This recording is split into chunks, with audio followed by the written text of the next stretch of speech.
Utrecht.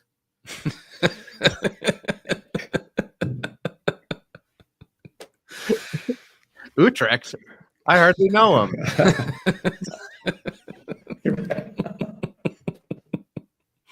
And we're live, everybody. Of the Packaging Show. I'm your host, Matos. I'm Evelio Matos, and I'm in Barcelona. Hi, I'm Evelio Matos. It is October 13th. It is 4:30 p.m. in Barcelona. Say it right. Say it right. How do you say it? Because you actually can speak Spanish, so you're allowed to say it, right? But I'm not from Spain, so my Spanish is not the Spanish. So we don't say. But when you're there, though, you can speak Spanish and like they would understand you. They would understand you speaking Spanish, correct? Oh, 1,000,000%. But I don't speak the same way that they speak here. Correct. It's amazing how different. There's a whole lot of words that are completely different. It's like UK to US. Yeah. What's the aluminium version of Spanish over in Spain? Right. Hey guys, so this is the Packaging Today show. We're talking about packaging today. It's October 13th, 7:30 Pacific. If you're watching this, let us know where you're watching from. If you got any questions, let us know. We got a bunch of stuff to cover. We got Cory, Caveman Connors coming in at you. He's where are you coming from today? Portland, Oregon, not Seattle. Yeah. The great Northwest. Although we're proud of our Mariners for winning last night.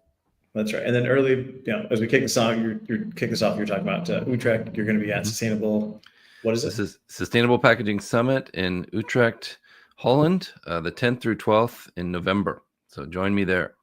It's a really amazing show if you're interested in sustainable packaging.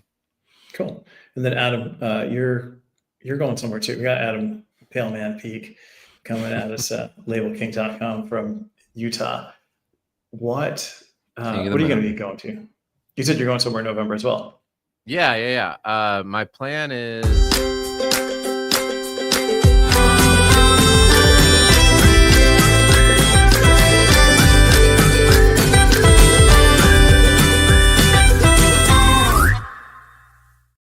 Homer Simpson once said, Florida, America's Wang. That sounds like a good show. Yeah. It's gonna be good. I will be at the Digital Packaging Summit in Florida on November 10th through the 12th. Awesome, man. Yeah. I'm heading over to London Packaging Week tomorrow. So it's the 13th today. Tomorrow the 14th I show up, and then I start setting up a booth. You can check me out. I think it's K52. Great show. Pretty sure that's what it is. But yeah, go check it out. It's you'll have luxury packaging, which is cool. You'll see a lot of manufacturers, suppliers. Obviously, you'll see idpdirect.com there. But then you're also going to have a lot of we'll have a whole section of new up and coming materials. These are companies that you're going to be able to check out. You probably won't be able to buy from them at high volumes, but they might be able to knock out 1 to 10,000 units of something. You're not going to see, they're not going to necessarily be ready to do 100, 200,000 units of anything, but it's great because you got to start these guys out somewhere. But it's a good place to go see where the industry is kind of heading. It's an intimate show. It's a great event. I got to go last year. Yeah, super intimate. Will you have any bags? You got bags with wings? Yeah, you will. You show up, you get a bag with wings. And then actually IDP's sponsoring the show bags. When you walk in, you'll get an IDP bag. We've kind of themed the whole thing around punk rock because it's the UK, London, it's calling. Yeah. So we'll show up and there's a QR you can scan on the show bag. Come to the surprise. You might get something really cool. You might go visit some a couple of places where Sex Pistols played, fought, died. Pretty good. Awesome. Wow. Pretty good stuff. I mean, speaking of punk rock, if you're in the comments, there's nothing more punk rock than saving $10 off of your StreamYard. That's right. So you can click a link and get a discount. And that's actually where the QR code is going to take you anyways at London Packaging Week with IDP Direct. So if you can't get the bag, then save use that code. And use my code. Yeah, use Cory Connor's code. It's the best one. These codes are ridiculously stupid. There's literally a thing on our says share your referral link, and it's like, yeah, we don't really want you guys to use this. You don't have to go use it. Suppose somebody used Cory's, and now he just flaunts it over us. So if you want to use mine, I've done it so many. He paid his mortgage with it. All right, so we're 5 minutes in. We've talked about nothing but BS. No, you talked about the show. We did. You talked about Sustainable Packaging Summit in Denmark, and the digital talked about a few things. I think we should wrap it up.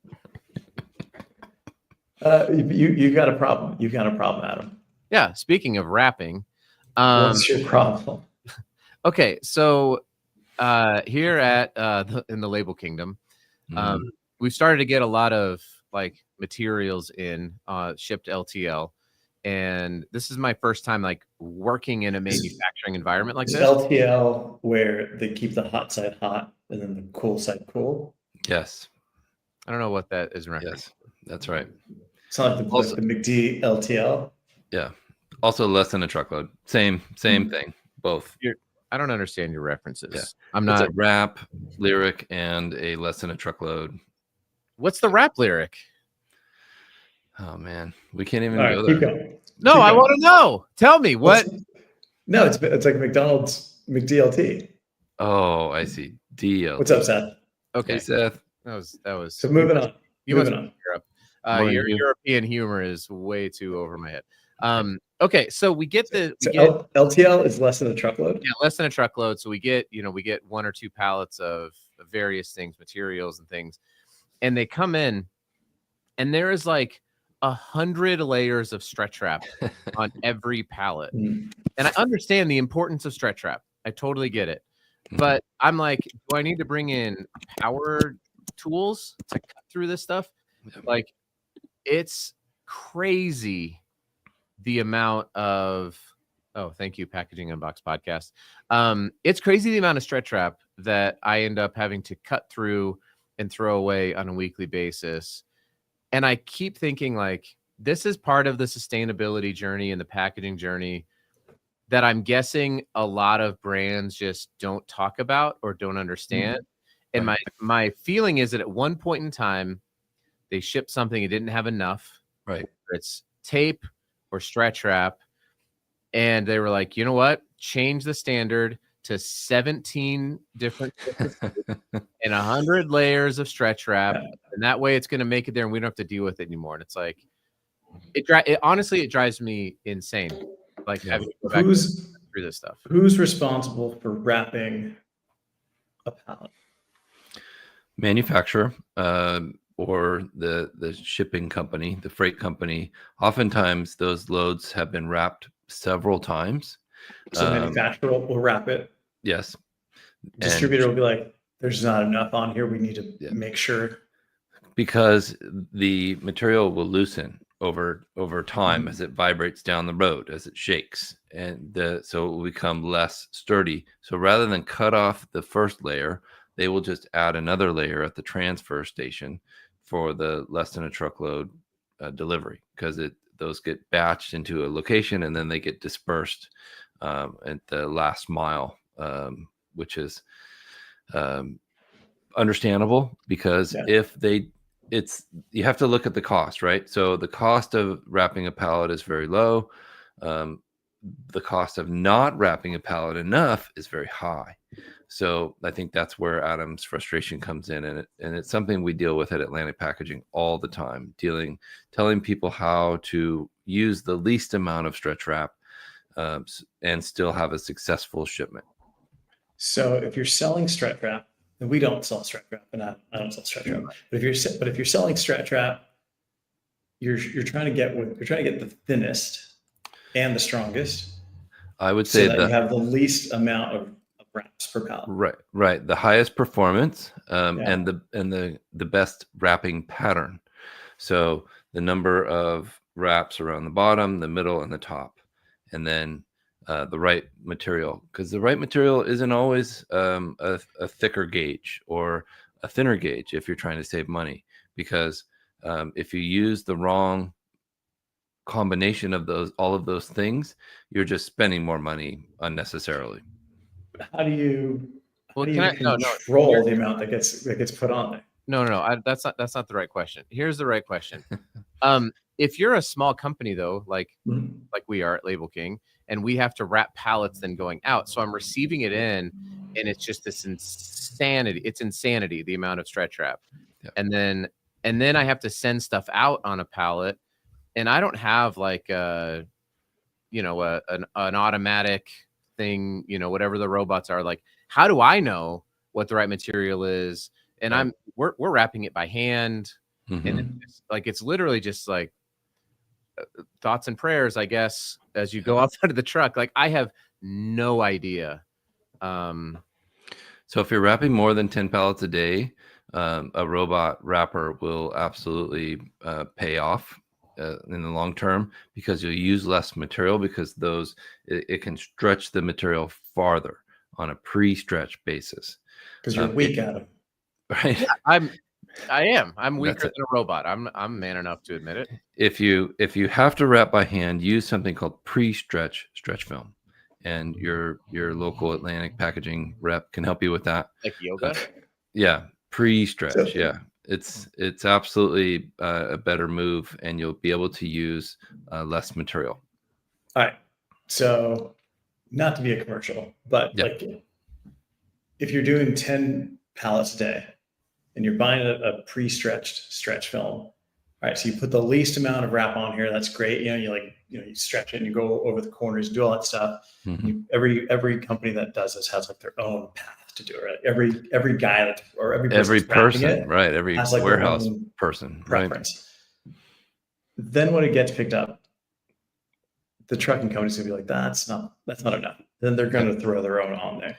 They're usually going to put it on a stretch wrap machine at their transfer center, usually, because they're responsible for getting the load there safely. So they're going to add another layer, several or five often, to your pallet. And then imagine if it goes to another transfer station. It all depends on where it's going and how far and the process. But oftentimes they'll wrap it again. And sometimes even the truck driver will say, that's not tight enough. And they will wrap some more. And it's just, it adds a lot. Especially if they're putting it, if they're double stacking them. Yes. Because the compression pushes them out. And then when you take that top pallet off, it shrinks back. It's like blowing up a balloon. Interesting. I know. I think I had I believe it was Brian Davis that kind of shared this. Like, one of the things they were doing is they're stretch wrapping their pallets or moving it around, but they were having some issue going over a particular mountain, because it was just like they were looking at going around a mountain, because going up this mountain was just too treacherous, and things were moving and things weren't arriving. And then what they did was, like, they were already going to like plan out this huge trip, which was going to require more packing. It was like stopping, dropping off, picking up with another trucking company because of where the border was located and everything. But then they went through and they realized that when they used, I think it was air shocks on the trucks, no problem. But when you use spring ones, then it was a problem. A much less rigid ride. Like, if you're a motorcycler, you'll know. Yeah. So like, then they just made it a mandate that it was, air shocks only. Is there a difference, Cory, in, like, sometimes I'll get shipments in and it's got black stretch wrap, and then others is clear, and I'm like, what's the point of black stretch wrap? Oftentimes that's used to hide high value load. I have customers that sell very expensive kitchen knives, and they will often wrap their export pallets in black stretch wrap, because they don't want they don't want to draw attention. They don't want to draw attention to the pallet, but it's really kind of counterintuitive. I'll get like rolls of like label converting material, and it'll be, I'm like, who's gonna steal but it could also be, if it's, is it UV sensitive? Right. That's the other thing. It's blocking the light out. It's because some of those, it's not UV sensitive, but that's fine. It's like printing materials. If they sit in the sun or even in a warehouse for long enough, they can yellow. and that the outer layer can yellow, right? We've all seen that. Yeah. Right. I mean, you're wasting that. You're wasting that anyway. That's going to be waste anyway. It's just like there's just some things, and I would love to get to Chris's question here after, but like there's just this stuff that I'm learning now working in a manufacturing facility, and that I've never actually really truly thought about until now. And it's like, oh, this actually makes my life more annoying is when I get.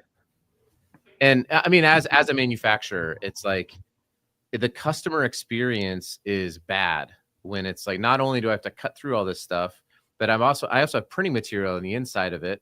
And so I end up like nicking the material, and, you know, it's just, and then the amount of just stretch wrap that we throw out is crazy. And I think somebody said there's recycling. There is. Why aren't you recycling it if you have so much? I don't know. No, I don't know how to recycle it here. I need to look it up. Like it's low density. Yeah, low density polyethylene. Your local municipality should be able to collect it or tell you where to take it. It's does it matter can you take it to the grocery store? I think you could technically take it to the grocery store. So much. I don't think they want industrial waste, but I could be wrong. I don't know. They do not. Yeah, I mean, but like I host. Here'd be my point. Like I come on here twice a week or more for the Packaging Today show. And today is October 13th, 2025, in the year of our Lord at 8:46 a.m. And I'm just finding out that I can recycle this stuff. Like, how many people are just doing what I do, which is just like, just most, I would say. Most people throw it away. It's got to be in the 90 percentiles, right? People who are just chucking this stuff. So, so anyway, because it gets very dirty. There's a lot of reasons, right? Yeah. And recyclers can't always handle. And certainly don't put it in your recycle bin.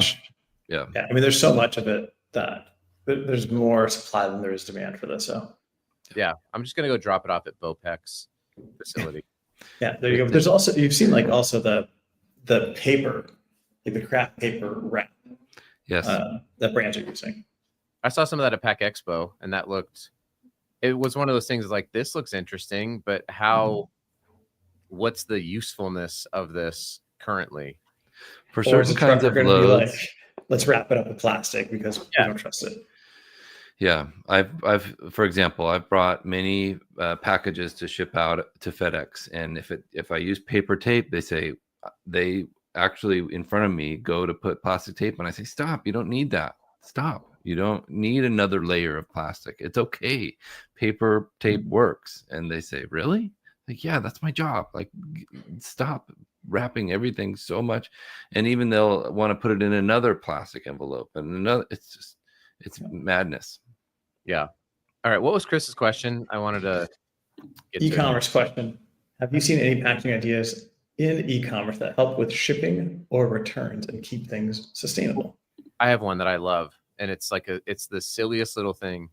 But it's actually with Nike shoes. Nike switched from, I've heard of those, like an RSC in their shipping boxes, which is totally normal and makes sense, to an auto bottom with a strip of tape on the inside of it.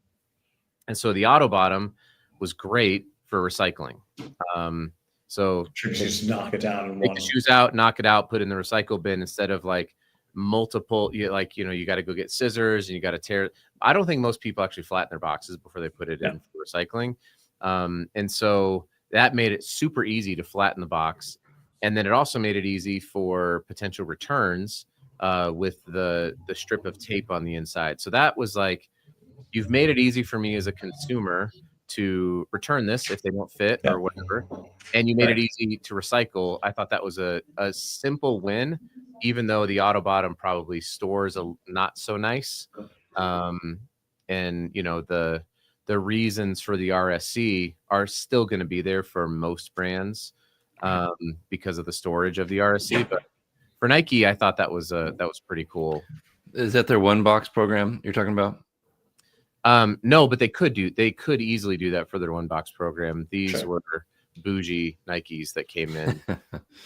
They're you and your bougie shoes. Yeah. Yeah. Now I know for us, like we do a lot of RSE with like a flat closure that's got a tear strip, and then when they're produced, we've got two self-adhesive strips, right? So you got one to seal it when you ship it, and then if you tear it, and then there's another one in there. So if you're going to return it, you just peel it, stick it, ship it back. Then we also do a lot of great idea, like mailers that are either we're doing some like single layer F-loop mailers with like a built-in gusset, so it kind of bellows and opens. But you're limited in terms of like what you can use. It's definitely a lot heavier, and then trying to figure out how to pack those if you're on a higher volume side, like how you're going to fill product. And there gets a little bit more complicated. Then you've got we do a lot of Paptic. So Paptic is it's a recyclable material. It's a lignin base, whatever that is. It comes from trees. I speak with trees, and then you make these pouches, and you ship them. It's they're water resistant, not waterproof. But that's like a really good solution. Just everything is more expensive. If you want to go sustainable with e-com poly mailers, everything is more expensive than a poly mailer. That's what the brands are contending with. Don't say it, Adam. No, I'm just saying, like, it could be like recycle code 6 or 7 is what I was saying. That's right. On the poly mailer. That was it. Yeah. That's where that is. Dude, that is like so humid out here. I'm dying. Go ahead. There's a whole water brand around that 6-7 that a high school basketball player who made it famous. Smart. Started a water brand. My sister interviewed him this weekend. She's like, his water brand is actually crushing it right now.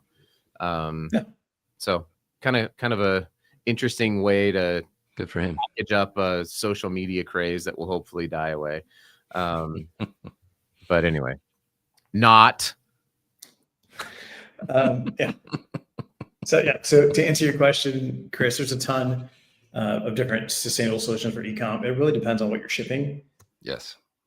Is it heavy? Is it light? Is it small? Is it large? Are you doing a variety of things? Do you need inserts? Like all those questions that come into play and determine what that means. But also, what does sustainable packaging mean to you and to the brand that you're working with? Right. It might be that it's recyclable. It might be that it's been lightweighted. It could be a million different things. Made from recycled material or whatever the case may be, right? Yeah. Are you trying to be EUDR compliant? Do you have to be able to trace every single fiber in that thing back to a specific geolocation of the forest, of the tree? So you start kind of limiting and determining how you move forward with that stuff. I'm speaking this week at an event called Paper and Plastic Recycling Summit, and it's in Chicago. What's it about? It's about cheese. No, it's exactly that's what we're talking about. At least during my presentation, we're talking about alternative materials. So this instead of that instead of this, and it's I think it's really exciting topic. I talk about it a lot. So Chris, anytime, we're here to help. That's sweet. For sure. I see a new video, by the way, coming from me taking some just like piles of stretch wrap to the grocery store and just like jamming it in the thing. And then putting a Bluetooth tracker in to be like, let's see what really happens with this. Sundays. What would be really good is to see when you have zero plastic and see how much you actually collect by the end of the week. Yeah. Can you ball it up and shrink wrap it into like a big ball of shrink wrap? Like how much do you think you actually collect? I'd be interested to know if your local MRF would take it, or if there's a facility that would take soft plastics near you. Yeah, I need to find that out, obviously, because I don't know. It's a very common thing. Yeah. And again, like, you want to make recycling this stuff easy, like, then make it easy. I mean, I don't get it. I have to go do the research, right? I have to go call the people. I have to go I probably have to have a separate collection, and then there's all these different steps to recycle stretch wrap, for example. And I'm not sure I'm going to see who LinkedIn user was that says that they have a recycling program for me. It's like, great. My guess is, though, there's a cost to it. And for sure. There's a cost of the time. There's a cost of space. I probably have to pay to have it removed. Because maybe Recyclops or Ridwell or TerraCycle. I'm sure they all do. Yeah, you got to pay for all this. Nothing's easy. Nothing's easy. And that's why consumers have a hard time putting it into the dumpster that's in my business park. That's easy. Right. Yeah. But is that more expensive than the alternative? And I'd love to see. What do you mean? Is recycling it less expensive than putting it in the dumpster? I mean, right now my dumpster does not fill up every week, and you get charged no matter how much is in it. So see, there's the problem, right? Why would you work at it? Why would you do anything else? Right. I'm not saying that it's right. I want to be really clear. I'm just saying like this is what I'm going through as a business owner. Thanks, Jalen. Thanks, Jalen. That's like these are yeah. That's all we're doing. We print labels at Label King, which I had to tell somebody who called me. They're like, "Can you do this?" And I'm like, "You called me at Label King. We don't do the not labels." So anyway, it's just I hope to be able to even use this to just share like these are very real things that I'm dealing with right now, right? And so, and I have to imagine that's multiplied across the board with people who receive and send shipments out on pallets. It's like, what do I do with this? A business owner has to run a business. They can't spend the time to go look at all these other things because you've got to move your business forward. And if you get large enough, then you'll bring somebody in that can manage waste and do all these other things and build programs. But I mean, I've spent small businesses in 30 seconds talking to you two about this, so clearly I had time to figure it out. But you don't want to pay. You don't want to pay to have somebody pick it up and do this. I don't. If you love the environment, you will, Adam. I mean, maybe. No. But honestly, like, what an awesome opportunity for like a high school kid to be like, "Hey, I'll come collect your stuff, and you can pay me $10 to pick it up." Just get an old pickup, and they just drive. He'll just take it to your dumpster. Yeah, exactly. I don't know. But just drive around the business park like, "Hey, I'm here to pick up your stretch wrap waste." I hope that the value of that material will increase as these EPR laws change. I hope so. Yeah. All right, we'll end it with that. Good talk. Hey, join us on Wednesday. We're going to do Can We Solve It? I'll be live at the show in London, so we can I can take you around, give you a tour. Maybe I'll find some cool stuff that I can show you guys. I will say, for as much content as the three of us generate, I had like this great opportunity. I even talked to Adam about it. I'm going to do a full video of me doing something in Arizona and then traveling to Indonesia to produce it and show all the different steps, and then go to London and like showcase it. I didn't do any of that. I'm like, I just want to get on a plane and just shut up and just be, I can't. I didn't have the bandwidth to make any content. Mental health is important. Yeah. I'm sure you guys get to the same point, right? Where it's like you're always thinking about content, making content, and then you're just like, I just need a second. I have so many videos on my phone that I'm like, this will be great. Never do anything with it. Right. Yeah. It's a lot. So if you see, for the amount of content you see the three of us putting out, there's probably like 5 times as much sitting on our phones that we have produced.